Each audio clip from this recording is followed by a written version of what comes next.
by now you've probably heard that Wargaming is changing the way that we select economic bonuses as players in World of Warships. My name is Clyde, and this is a Clyde Plays Deep Dive video. In today's discussion, we are going to cover Wargaming's goals for the economic and visual separation change that they're making and how I think they're doing on each one. We're going to go over some common questions that I've seen players ask again and again and again, not only on my stream and in my Discord, but on the forums and on the official World of Warships Discords as well. We're going to cover some case studies and experiments that I did to see what would happen if I modified the number of signals and camos in my inventory and then watched how those changed using the conversion algorithm to the new system. I'll sum up the trends and my findings from those case studies and experiments, and then finally we'll wrap up with my take on the overall economic change, what I think Wargaming is doing well and where I think they're still struggling. So without further ado, let's get started.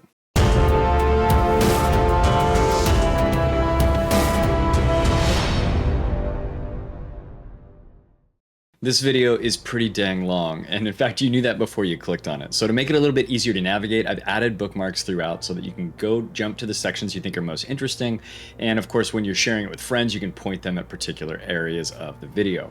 Obviously for me it's beneficial if you watch the whole thing from beginning to end, so if you want to support the channel, please do that, like it, add a comment down below, or share it with friends or your clan, whatever. So what is it that Wargaming is trying to accomplish with this change? Well, lucky for us, Wargaming has given us a list of their goals for this change. Now, of course, it would be naive to assume that they didn't also have some internal business goals, which they haven't shared with us. So yes, those probably exist. Wargaming is a business that's trying to make money, and all of that stuff is their business that they're probably not going to make as public. But their publicly stated goals are as follows. Number one, give the ability to select economic bonuses and camouflages independently of each other.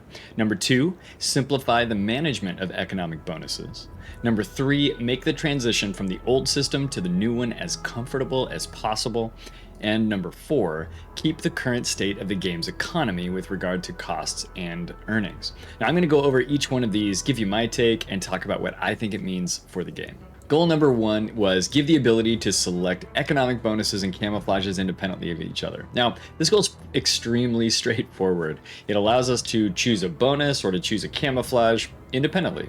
Having played a little bit on the public test server with the system as Wargaming has implemented it, I can say that they have fully achieved this goal, no big deal. Now, initially I was a little bit skeptical. I said, who's clamoring for this? Like, are people really asking for this? Yeah, I mean, it'd be kind of cool or whatever, but like, is this like somebody's number one issue?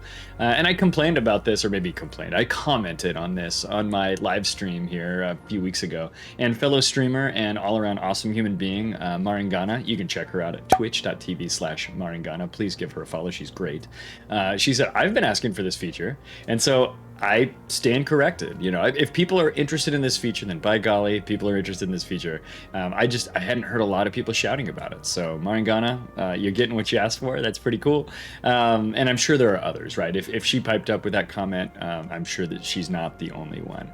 Now, even though this isn't a feature that I'm asking for, I do think this is a cool thing for the community. It means that I'll never, ever, ever have to run that Frosty Fur camo again unless I choose to. And I will never run that ugly orange creamsicle camouflage that came with the Dutch cruiser line on my ship ever again. Goal number two was to simplify the management of economic bonuses. Like I said before, I had a chance to check out the new system on the public test server last weekend, and then again a little bit this weekend. I even streamed about 2 hours of it over on Twitch. If you guys don't hang out with us live on Twitch, you should consider popping by sometime if your schedule allows. We do this the live stream thing about 3 times a week, so you can check it out on twitch.tv/ClydePlaysLive. My schedule there is up to date. It's Tuesday nights, Thursday nights, and Saturday mornings, at least in my local time zone. You can check the schedule there, and it'll convert it all to your local time zone. But yeah, come hang out with us live. It'd be great. But I do have to say the new UI is really slick. It looks very nice. It's attractive. It's easy to use. It's a big win for usability. I think new players are going to come to this and it's going to be immediately obvious how this works, and it's going to be easy for them to navigate. And even though us old players are going to still complain and gripe about how it's not as good as it was back in the old days and everything, even if we're wrong, which we'll wait and see if we think we'll be wrong. The new system is actually going to be easier to use for us old timers as well. Now, sidestepping the ease of use, like I said, it's going to be easier for new players, going to be easier for old players, no question. I want to talk a little bit about the math between the old way we used to calculate XP and credits and the new way that we're going to do it. So in the old system, at the very end of every battle, Wargaming would take a look at your game performance, at everything you did, and they would tally up your base XP and your base credit earnings. And they would do some secret math formula to do this. That's represented by the red box in this infographic. Now there is a wiki article that explains the factors that affect base XP and credits and stuff, and there's a lot of numbers in there, and it seems like it's very transparent, but there are pieces of that algorithm and that formula that don't seem to be shared with us as players, and honestly that's fine. Yeah, I'm calling it top secret calculations because it just doesn't fully explain that process. Essentially they take a look at things like damage, potential damage, kills, caps taken, airplane kills, defend ribbons, pretty much anything measurable you did in the game goes into this formula. They just dump all these things in there, and then they calculate your base XP and your base credit earnings. Then the game uses these formulas to calculate your modified ship XP, credits, commander XP, and free XP. That's a bunch of complicated math with Greek letters in it, so let's go back to the infographic and I'll try to explain it more simply. The math actually isn't that hard, but this is prettier. Once your base XP is calculated, remember that happens in the red box at the bottom of the infographic, it is multiplied by a factor which is based on the type of premium that you have. If you have no premium, you multiply that number by 1. In other words, you don't modify your base XP number. If you have Warships premium, you multiply it by 1.65. That represents a 65% bonus that you get for Warships premium. Maybe you're somebody who plays both World of Warships and World of Tanks, and so you save a little money, you go with Wargaming premium. In that case, you get a 50% bonus, so you'd multiply your base XP by 1.5. When that's done, the game takes a look at all of your camos and signals and some of the less common flags that provide bonuses, and it adds all of the ship XP modifiers up to create like one big mega modifier. And we apply that bonus to your premium modified ship base XP that we calculated earlier. Now, if that sounds a little bit complicated, it kind of is, but it also isn't too bad. Let's go through an example. Say you had a game where you earned 1,000 base XP and you had Warships premium.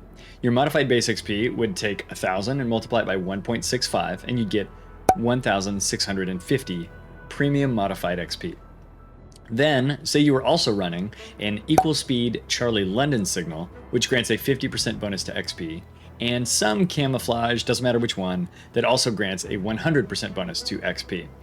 Then your 1,650 XP would be multiplied by 2.5 or 250% because you earned 150% with your signals and camo plus the 100% that your base XP already is, and that would give you a total of 4,125 XP. Not too complicated, really. So the way that that works is your modified ship XP is the input into your commander and free XP calculations. This is why players who've been around for a long time and who really know how this works are freaking out about the economic changes. They're concerned that this compounding is not going to be well represented in the new system. I don't know if they're right, and Wargaming say that they are trying to actively make sure that they match the current earnings. More on this later, but basically right now what you can do is you can really goose your ship XP earnings, even on ships where you don't care about it, like premium ships, and that will indirectly really level up your commander and your free XP earnings. And one thing that adds complexity to that is that most signals and camos provide bonuses of more than one type. Now, while you can only use one camo per match, some of those camos could have 3 or even 4 different bonuses to different economic resources. And signals are the same way. Most of them provide bonuses to 2 or 3 different economic resources. In fact, the Leviathan signal, look at this, it gives bonuses to all 4 of the economic resources. If you mount all 13 economic and special signals, you get 22 individual resource bonuses. Even if the math at every individual stage of this algorithm isn't really complicated, because really it's just basic multiplication. It's not hard. That's a lot of moving parts. So you can definitely see why Wargaming wants to simplify this process. Honestly, I don't blame them. The new system is much, much simpler. At the end of every battle, Wargaming is going to take a look at your in-game performance and use that as an input to calculate your base XP and your base credit earnings. Then those values will be modified based on the type of premium you have. The premium modified value is going to go into our total bonus calculation section here. That's the next green box that we've got up above. Here things are also a lot simpler because now there are just 6 bonuses for us to look at, and most accounts will probably only have 5. First, we'll have any permanent bonus that we applied to the ship. This is a multi-part bonus that gives bonuses to all of the economic resources. Then we'll have up to 4 consumable bonuses, and each one of these applies to just a single economic resource. For most players, that's it. It's really simple. Hey guys, Clyde the editor here, just stepping in to say there is a very small number of flags, not signals, but flags, which provide bonuses in the game as well. There's the Military Month Contributor flag, there's a Super Tester flag, there's a COTS Winner flag, and there might be others. They grant small bonuses to things like Credits XP and Commander XP. If you have one of those on your account, it's going to be applied as an account-wide bonus that's called For Personal Merits, which you'll be able to hover over and see. I've got a screenshot here that I'll show you. But just so you know, that's another thing that can come in and affect the overall bonus calculation. All right, thanks. Back to the video. I gotta say that I think Wargaming has achieved goal number 2. They have made this calculation a lot simpler. Goal number 3 for Wargaming was to make the transition from the old system to the new one as comfortable as possible. What do they mean when they say comfortable? I think what they mean is they want to ruffle the fewest number of feathers as they can. And to be honest, they've tried. They've really tried, and they've communicated a lot of information to the player base. They've done lengthy blog articles. In fact, the dev blog posts, when you print them out, are about 18 pages of text long. They've done Q&A sessions on their live streams, and they've even made the system available to try out right now on the public test server, at least on the weekends. Honestly, this is a lot. This is a big effort that we don't normally see coming from Wargaming, and I think it's pretty cool because I'm a big nerd who likes to gobble up all that information and try to make sense of it all. Like I said, the dev blog articles were very long and very technical, and I love that transparency, but I think less nerdy players who are a little less involved than me, are probably going to look at that and go, dude, that's a lot of reading, bro, if they even know that WoWs has a dev blog at all. Couple this with the often spicy nature of the WoW's player base, and goal number 3 is kind of a tough one to achieve. I'm not saying the players are spicy without motivation and without reason. I just think that there's a certain amount of mistrust between Wargaming and the player base. And as much as I wish that, that was not there, it is there. And so this is a really difficult thing for Wargaming to try to accomplish successfully. I don't think that Wargaming really expects most players to read the dev blog posts, but they know that some players really, really want them, and so I'm glad that they took the time to write them up for us. They could have gone a little bit farther and put together a really nice, useful video on YouTube with clear, direct answers to maybe the top 20 or top 50 questions from players, but they didn't. Instead, they fielded tons of questions on live streams, many of them many times over. And it would have been really, really cool to see some of that information land on YouTube, because there are a lot of players who don't watch Twitch streams, who don't go to the dev blog article, and honestly, there are probably a bunch who don't even read the main website. I will say, when I was a much more casual Wargaming World of Warships player, I would wait for the YouTube videos for Dasha to tell me what was going on, and that was all of the information I ever consumed, and some of those I skipped. Right? So I think in large part, there are a lot of players who play World of Warships who have no idea that this is even coming. And that's kind of a failure of communication. Now, to be fair, I think getting that information to those players is hard. Wargaming uses emails, they use the live streams, they use the dev blog article, they use Twitter, they use YouTube to try to communicate all this stuff. And I just feel like they really needed like a waterline video or something more detailed to come to them, for them to put out for the mass market on YouTube. And I feel like that's just one platform they kind of left behind. I think I'd give them like a C+ on this one. I think for me as an individual player, B+, A-, they did great. But I think for the community at large, there's a lot of players who have no idea this is happening, and they're going to log in on the day of the patch and be like, what the hell happened to all my signals? What is this crap? And then they're going to be caught off guard. So, how to get in touch with those players, I think, is a hard problem, like I said. But I don't think Wargaming has reached out to everybody, unfortunately. So, I'll give them a C+ for this one, because I love the technical data they gave us. Goal number 4 is to keep the current state of the game's economy with regard to costs and earnings. This is the goal that everybody hopes that Wargaming can achieve, and it's certainly the goal that the player base is the most concerned about. Now, some players don't believe that Wargaming is trying to achieve this goal. In fact, they think that they're changing the economy and they're going to screw us all over right now. You guys ready to put your tinfoil hats on? Good, because we're entering the speculation zone. I mean, sure, the wizards at Wargaming could make a bunch of obvious and non-obvious changes to the economy in a huge, splashy way in the midst of uprooting and rebuilding the entire economic system of the game. They could. I think they could. But you got to know that during this time, players are on high alert. We're going to be watching them like hawks right now. And we're going to be very, very cognizant of any changes to our potential and actual earnings of credits and XP. In my opinion, this is a terrible time to do something like this that could be perceived as unpopular by the player base, because right now players are scrutinizing everything. To be fair, I think they probably will make a few changes to the economy while they're doing this. Some of those changes are going to be intentional. Some of those changes are going to be unintentional. But if I were Wargaming, I would wait and make those changes after the economic rework. 6 months after, a year even, right? Players will all be settled down after the initial fervor. They won't be paying as much attention, and the economy will be easy to adjust after these changes. Way easier, actually, because we just went and made the math all simpler. It's more predictable now. Now, I'm not an expert on how video game economies are managed. I don't know how they do it. I don't work in the gaming industry. But I see two really easy ways for Wargaming to adjust the economy post-update. The first is to simply change the drop rate or the availability of the various bonus cards that are available in the game. Are players leveling too fast? Then just reduce their access to the higher bonuses. Don't offer those as rewards. Maybe players are leveling too slowly and we want them to grind up faster. Put out a mission that drops some high percentage cards and just watch while the players scream to the top of the tech tree. This sort of modification is pretty public, it's not very complicated, but it would certainly be immediate and simple for players to detect. Now the second is much more subtle and much more powerful.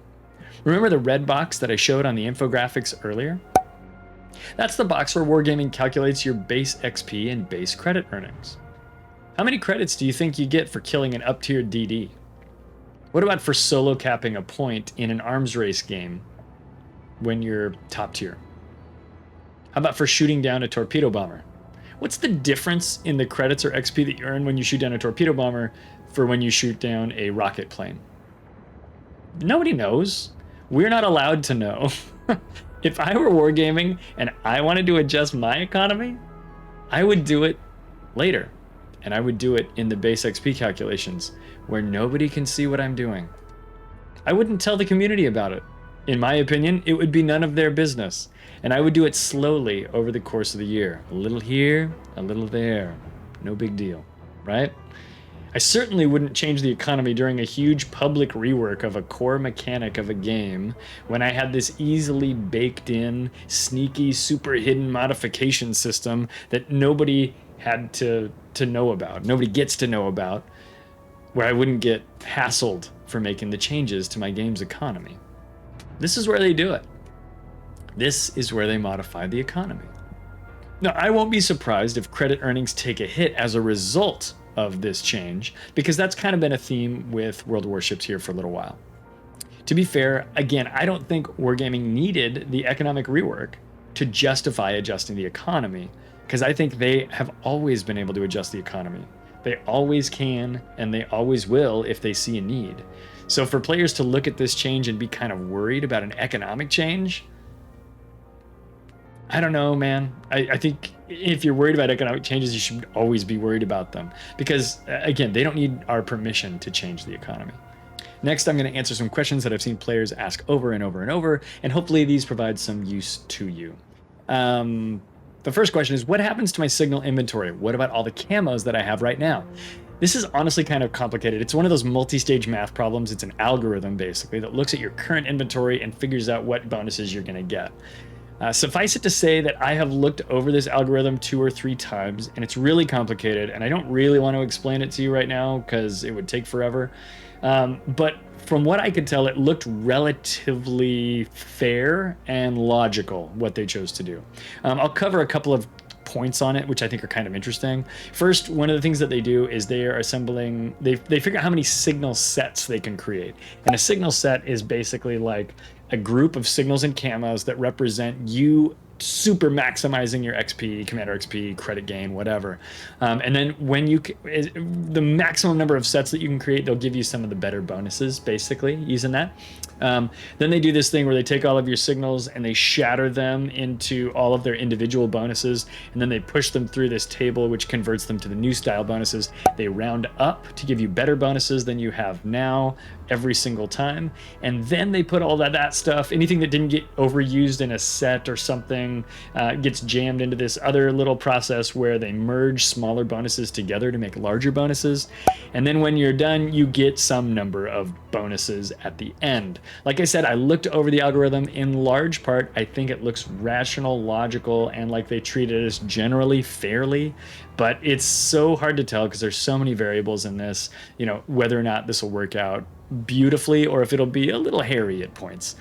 At the end of the day, it looks pretty good. Like, I don't know. The other reason why I think this doesn't matter is that Wargaming has set up a web page that you can visit that shows you all of your economic signals and camos that you have right now, and then what they convert into. No, you don't get, you know, they don't show you their work like your 5th grade math teacher said that you had to show your work, but you can kind of see what it is you're going to get, and I'll put links to all of the servers down in the description below so you can check those out. So we'll have the North American server, the EU server, Asia server, and CIS server as well. It's a really cool tool. Like I said, it doesn't show you how they got their answer, but it does show you what you're going to get, and honestly, that's probably what most people care about. I have noticed that this page updates pretty quickly as I use or obtain new signals and camos. So while you're looking at it, you can basically make changes and then go hit refresh and see what has changed. And I found that to be particularly useful. We'll talk about that in the case studies below. The next question I want to cover is, what about permanent camos that are better in normal, like the Kobayashis for Roma and Key, or maybe the Prinz Eugen Eagle camo, which has a name I don't remember. There are a few permanent camos in the game which provide better than normal bonuses. Perhaps the most discussed of these are the Kobayashi camos for Roma and Key. Because of their enhanced credit earning potential, that is probably worth considering if you play those ships a lot.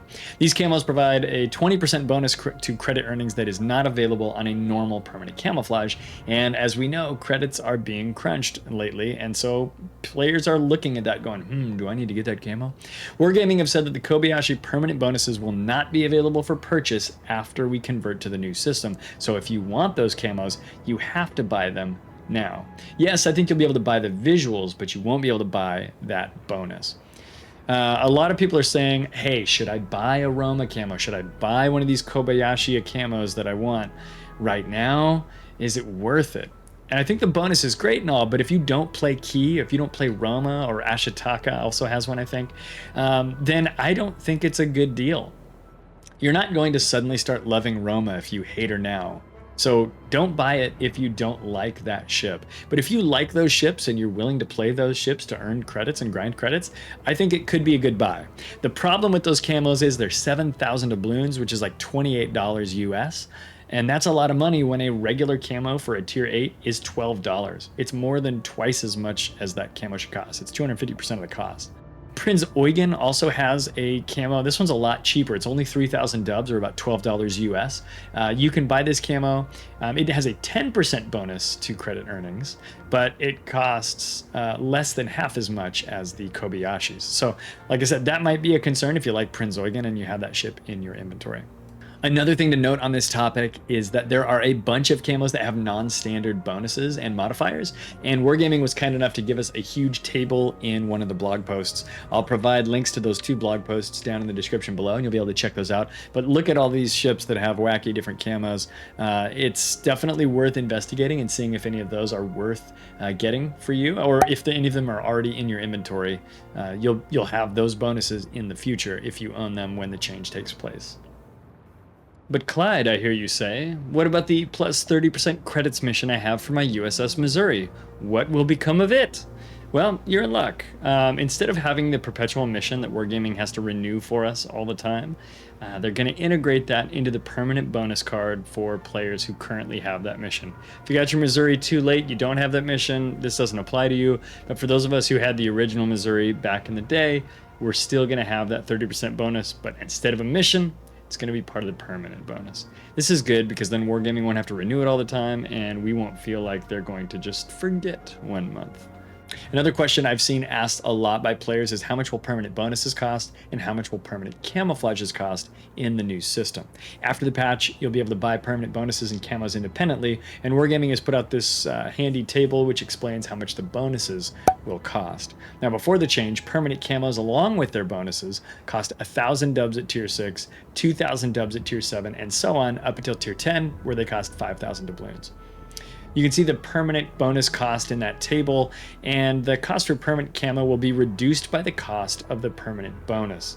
So basically, the basic permanent camos for ships of tier 8 will cost 100 dubs, and for tiers 9 and 10 and super ships will cost 200 dubs. But that's only for the first one that you buy. After that, they're full price, which means like a permanent camo that does nothing for a tier 10 ship, if you've already got one and you're buying a second one, will cost 5,000 doubloons, which is, I don't know. I'm not a big fan of this. I think that's a poor choice.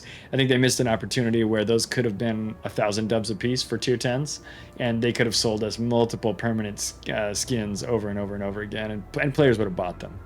Some special camos are still going to cost more. So like if a tier 10 camo costs 6,000 dubs, the price is only reduced by 4,800 dubs. So that'll cost 1,200 dubs if it's your first camo purchase. So if you want one of those ones with like a big scorpion on the top or something, those tend to cost more. You will pay more for them. Another question I've seen players ask is, oh my gosh, this is going to ruin everything. Should I use up all my best camos and signals now? I think not. In fact, I explicitly think you should save them. Yes, the algorithm for conversion is a bit complicated, but because of the way that it combines bonuses into sets and merges them and things like that, it's probably best if you hold on to your best bonuses right now. I'd recommend waiting, especially if you have a lower number of some of the special signals or the better camouflages. Just don't burn your best stuff right now, because that's going to negatively affect the conversion into the new system for you. So hopefully you haven't already been doing this. If you have, it's not the end of the world. Yeah, I would probably hang on to whatever your best signals are at the moment. The next question is, how will I earn or purchase bonuses in the future? Once the new system goes live, you'll be able to buy the 2 lowest tier bonuses for each resource type. That's the gray and the green bonuses for doubloons. The pricing is like 12 or 24 doubloons or something, so it's not very much. The blue and red tier bonuses will only be able to be unlocked through missions or received through special event containers and things like that. This is kind of the same way it is right now for special economic signals. You can't buy those in any way, but you can earn them in missions and things of that nature. So not a big change there in terms of how bonuses will be purchased or earned in the future from now. The next question is, so what are camos for now? It seems like they're totally useless. Why would I ever even put one on? And I've seen this question asked a lot, and I've seen a lot of people say, I'm just never going to wear a camo again. And maybe you won't. I think some players won't. It's true that camos won't do anything mechanical for us anymore, and they will cost us credits to refill after each match. Players who don't have a lot of credits or who are saving up for an expensive new ship or something like that will definitely run without camos. They'll be rusty and gray and boring looking, and World of Warships in general will be more rusty and gray and boring looking. I can't decide if I think this is a good or a bad thing, but I do think it's going to happen. I only have a few camos over on the public test server, but from what I can see, it looks like camos are going to cost between 22,500 and 90,000 credits. And of course, those prices are subject to change. I don't know if those are the final prices or not. 90K, honestly, is a lot of credits. In my opinion, I don't think most players will be buying those. Those will be the kind of camos that you unlock through missions, or you get as prizes and stuff for accomplishing tasks, and you use because you're like, ooh, that one's cool, and I got it, and it's neat. Or maybe you'll get those and you'll sell them and you'll run cheaper camos. I don't know. Just like now, you'll be able to eat camos from daily missions or containers, so you should have a steady stream of camos coming in as you're playing World of Warships. At least that's my guess. Some players may be asking, well, why would I ever buy a permanent camo now if they don't do anything? And that's a very valid question. I think some players will skip buying camos. They'll just save the money, they'll only buy the bonus, and then they'll use consumable camos or something on their ship. Or they'll run no camo. I mean, I think that's possible. But I think most players, especially those who are established and have a little pool of credits, will probably run some kind of camo. Since you'll be able to buy and sell camos for credits, they're effectively just a proxy for credits. In other words, that is to say that camos are credits, right? They're worth credits. That's what they are in the future. So if you're a player who's going to choose to run a camo in every battle, buying a permanent camo for 100 or 200 doubloons is a way to save credits. We know that credits are being affected, and for the last several months, we've seen changes that cause it to be a little harder to earn credits. We've had super ships come out, which are designed to be a vacuum that just sucks credits out of your account, or at least reduces the amount that you're earning. So yeah, if you buy a permanent camo, you're going to save credits. That's why you would buy a permanent camo. So the big question, the question that everybody has been asking is, will this reduce my credit or XP or Commander XP or free XP earning potential? And gosh, dude, I really hope not. I really, really hope not. I genuinely believe that Wargaming is working hard to try to make sure that we earn as much or more in the future. In fact, that's the phrase that they use. They say, you will earn as much or more in almost every case. I started thinking about that, and I started thinking about like what it is that we care about and how the currencies kind of interact with each other. And I really started thinking, okay, is that the right question to be asking? And I don't think it is. The real question I think we need to ask is, how will these different currencies scale against one another? The most important ratio is the ratio of credits to experience points. And that's because we don't tend to be able to spend experience points without spending credits. When we buy new ships, we spend credits and XP. We need them in known ratios, right? A tier 10 ship costs about 250,000 XP once you've unlocked all the modules of the ship below it, and about 17 to 20 million credits, which means that we need to earn about 250,000 XP in the time it takes us to earn about 20 million credits. Maybe a little bit more to fit it out with upgrade modules and so on. If you've watched a lot of my videos, you've heard me talk about the concept of credit starvation, right? On my EU account, I'm suffering from credit starvation. I'm leveling with XP faster than I can get credits because credits are harder to get than experience points. It occurs when our XP outpaces credit earnings in a way that means that I'm sitting here ready to go to the next ship, but I don't have the credits to buy that ship. So I go and I play premiums, or I play other lower tier tech tree ships until I have enough credits to buy the next ship. This is happening for me pretty much right now. What I want to know from Wargaming is, will my future credit earnings be able to keep pace with my future XP earnings, or will credits grow slower than XP, resulting in a case where I can XP faster than I can credit, and thus I'll suffer from credit starvation? Additionally, obviously, I'm interested in how fast I can grind Commander XP. You guys know, if you've seen a lot of my other videos, that I'm very interested in grinding 21-point captains, and so I'm interested in how that pace is going to be affected. I made a whole video about how to grind 21-point captains faster, and you can check it out. I'll put the link down in the description below. To try to answer this question of whether or not my XP and my credits were going to scale uniformly, I performed a few experiments. In each case study, we'll take a look at the conversion process of a group of signals or camos from the old system into the new one. These case studies have flaws. None of them are going to be perfect, but in aggregate, they should give us a sense of what we can expect with the new update. This is what we're going to look at. Number one, we're going to look at the entire conversion of my EU account. I basically added up all of the bonuses I have now and what I'm going to get in the future and compared what they were going to look like. I also did another experiment where we purchased some signal bundles in the premium shop, and I saw how that affect my future bonuses once the conversion has completed. And then I also purchased 38 revolutionary camos from the French cruiser event using French tokens, and we saw what happened, what changed in my future bonus calculations with those. This first case study is perhaps the least visually interesting because I just made a spreadsheet out of all of my stuff on the EU server. When I did these calculations, I had a total of 221 camouflages and 314 economic signals on my EU account. I typed them into a spreadsheet and I split them into their individual bonuses. Then I went to the World of Warships website and used their economic bonus calculator and recorded the bonuses into the spreadsheet that I would receive after the update.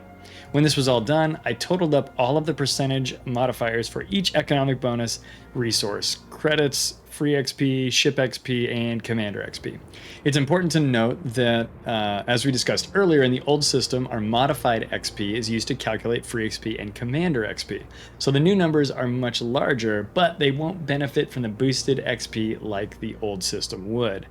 Then I determined the minimum number of games that I would have to play in order to use up all of the resources in the old system and the new system. Interestingly, with the new bonuses, I was able to use all of them in just 160 games, and in the old system, it would take me 221 games to burn up all of my economic resources. Then I averaged the total amount of XP by the minimum games required to burn up all of those bonuses. Essentially what I did was I figured out roughly across all of my games what my average XP bonuses were going to be, and then I was able to use that in some future calculations. Finally, I calculated the economic earnings for a reasonably decent game of WoWs, one in which the example player earned 1600 base XP and got 300,000 credits. In the example game, the player has Warships Premium and thus gets 65% bonus to all of the XP types and a 50% bonus to credits. Using both the old and the new formulas, I calculated the earnings for this imaginary game of World of Warships and compared the results. Now, as promised by Wargaming, the new system earned our imaginary player more XP than the old system, and more credits. But look at the increases. Experience points jumped by about 50% plus or minus for both ship and commander XP, and free XP jumped by about 20%. But credits? Credits only jumped by 8.6%. If these calculations are exemplary of what we can expect to see when the change goes live, then Wargaming is right.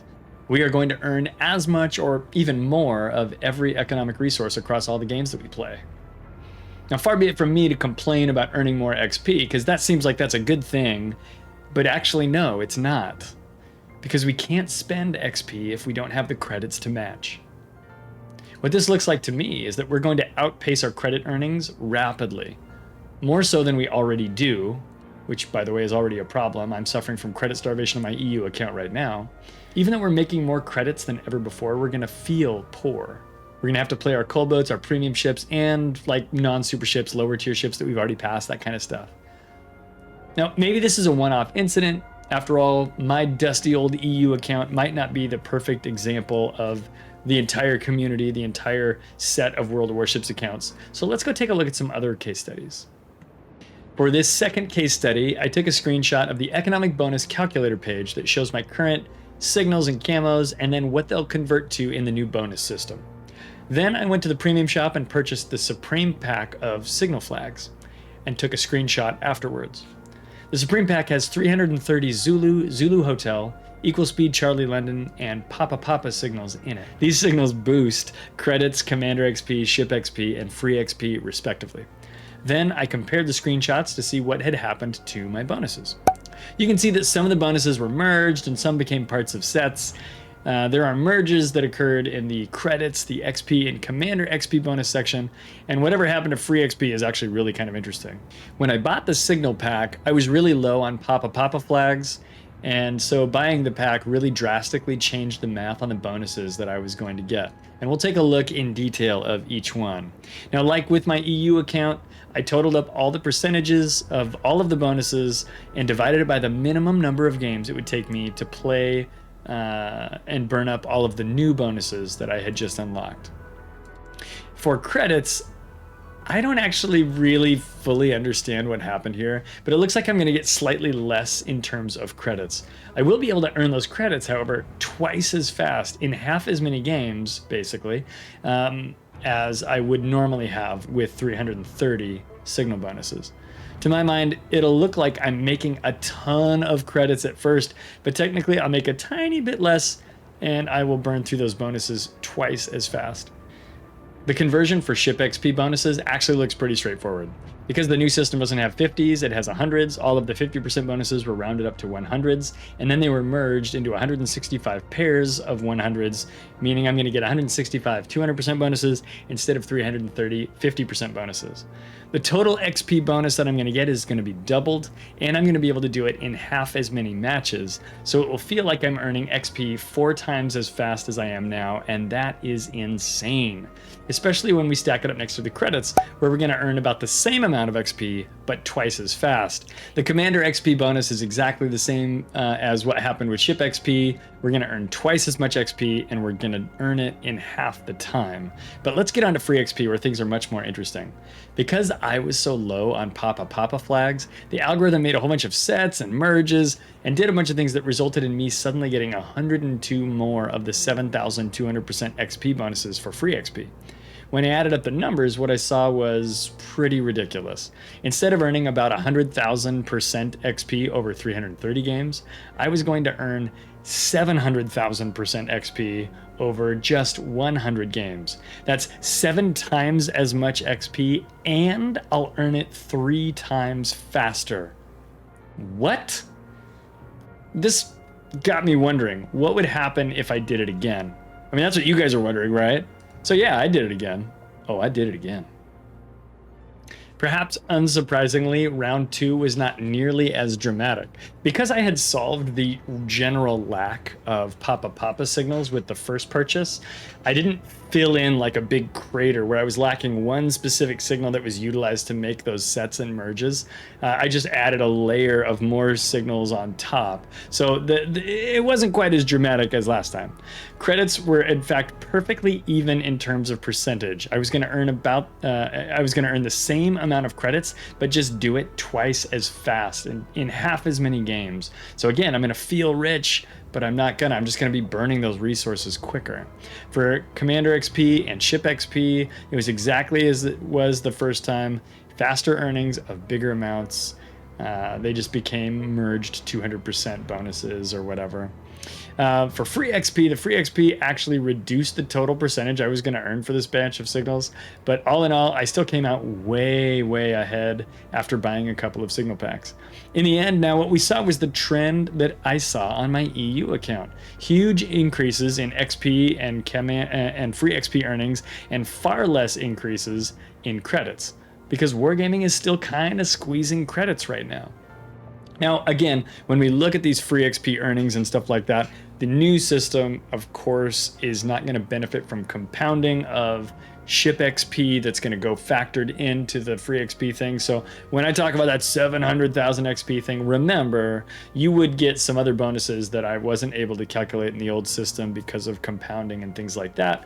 But we did take those compounding XPs into account in the EU system or my EU case study calculations. So it was taken into account there, and we still saw the same kind of massive XP and free XP gains ahead of credit earnings. In this third case study, I did an experiment where I went and purchased some French revolutionary camos using my French cruiser tokens in the armory from the French cruiser event.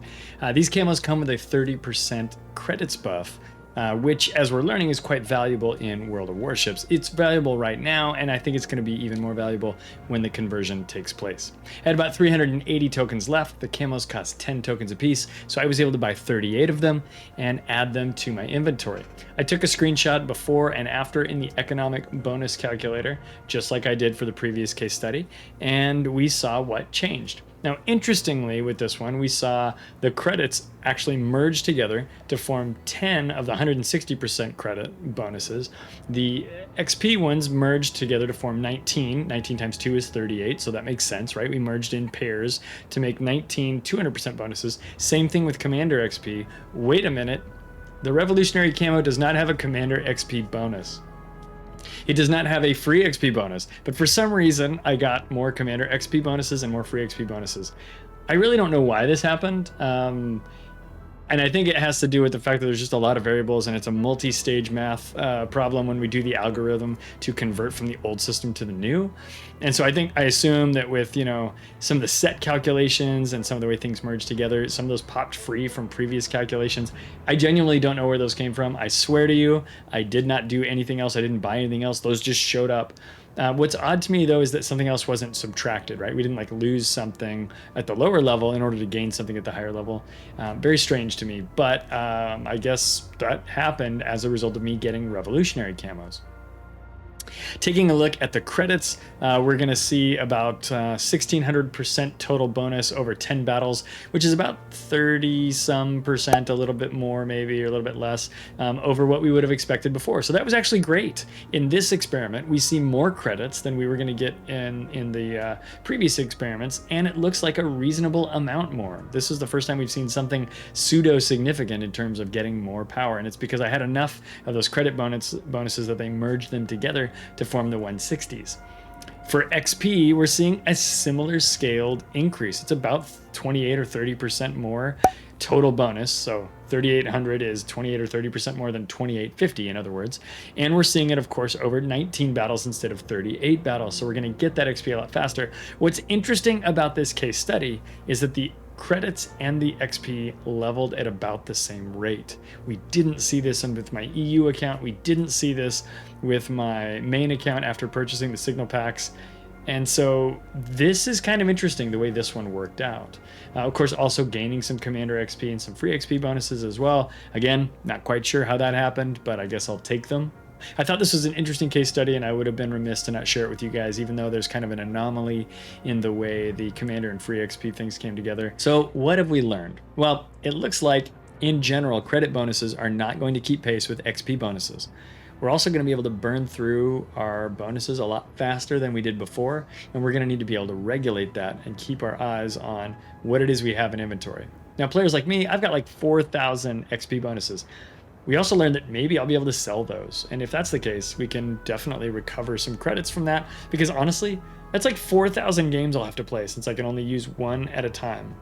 We also learned that it might be worth a couple of dollars to go and purchase a signal pack in the premium shop. If you're like me and you were low on one of the economic signals, adding some of those to your inventory is going to allow your the economic conversion algorithm to create more sets and give you some more of the higher tier bonuses in the new system. For example, I'm really low on dragon flags, which unfortunately I can't buy.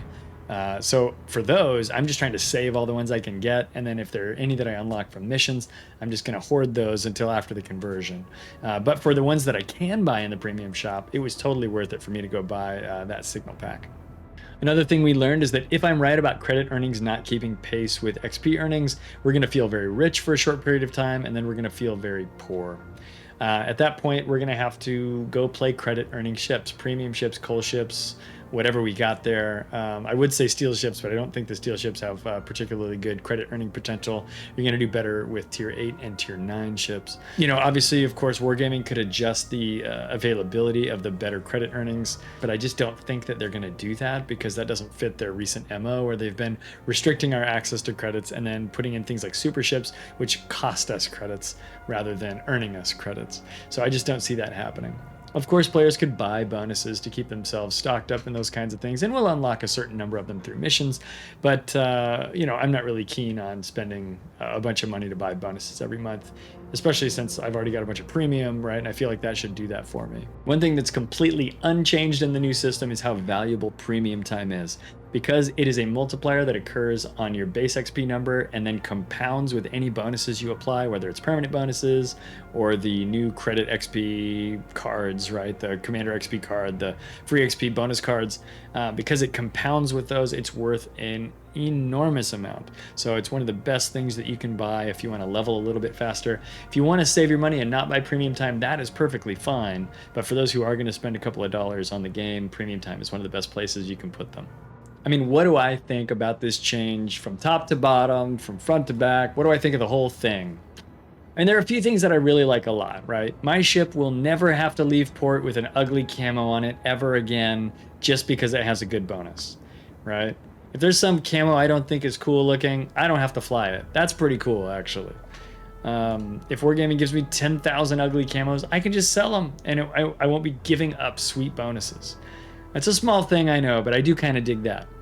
All of our bonuses are now independent of one another, so we won't be throwing some bonuses into a black hole when we don't need them. Now, it's true that ship XP bonuses stacked indirectly with our commander and free XP bonuses, so they were never truly wasted. But I think we'll be able to utilize those bonuses a little bit more efficiently now as we go into the future, because we'll only run the ones that we want. I really like the new user interface. It's clean, it's easy to use, and it's really intuitive, and it just looks really great. I think the Wargaming team did a fantastic job designing this new user interface, and I'm excited about that. The 30% Missouri mission, I like the fact that that's moving from being a mission to being a part of that ship's permanent bonus. That feels more permanent to me, and I'm sure it feels more permanent to other captains who have that same thing as well. So that's a big deal, I think, and I feel a lot more comfortable having it be a part of that ship's permanent bonus than in a limited time mission that I have to trust them to continue to restart and renew every once in a while.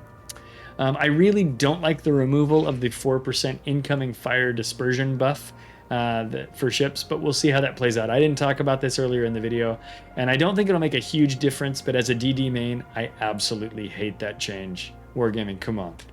I am a little concerned right now about the economics not scaling uniformly across the different resource types. The credit squeeze continues, and it already kind of sucks for new players. I'm constantly out of credits on my EU account, and I don't think this is going to help. So, feels bad, man. Feels bad. I was hoping for a better pricing structure for permanent bonuses versus permanent camouflages. I agree that the bonus is worth more than the camo. It always has been. But I was hoping that a tier 10 bonus would cost us like 4,000 dubs or maybe 3,800 dubs instead of 4,800 dubs. And maybe the camo would be 1,000 doubloons. I think there was an opportunity there for Wargaming to make a bunch of 1,000 doubloon camos, and we would have more than one. I think that's an area where they could continue to sell players who are interested in the aesthetics of their ships additional camos for their ships. And I just think that'd be really cool. And finally, the other thing I don't like about camos is that the idea of buying a second camo for 5,000 doubloons is absurd. Like, literally no one is going to do this. A second camo for a tier 10 ship should cost like 1,000 dubs. Maybe 2,000, right? But 5,000? Come on, I already bought your stupid, your stupid permanent bonus. Don't charge me that much for that. Come on, guys, go back to the drawing board, figure this out.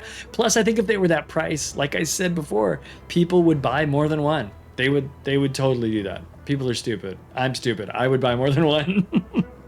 And I mean that in the best, the most positive light I possibly can. At least if it was cool enough. All in all, I genuinely think this is going to be a good change for the game as a whole. And once we're 6 months down the road on the other side of it, we're going to be totally used to it. So what do you think? I want to know what you think. Give me your comments down below. Share this video with friends. Please help this thing get around the internet. If you watched this far, there's no reason you shouldn't hit the like button and hit the subscribe button as well. You're going to come back. I know it. I know you will. I hope you will. Thank you so much for watching this video. I hope you guys had a fantastic time, and we learned a lot together. We explored these concepts together. Did I get anything wrong? Let me know down below. Let's get some discourse going. And with that, guys, thank you so much for watching, and we will see you in the next Battle Captains. Until then, take care of each other and just be cool.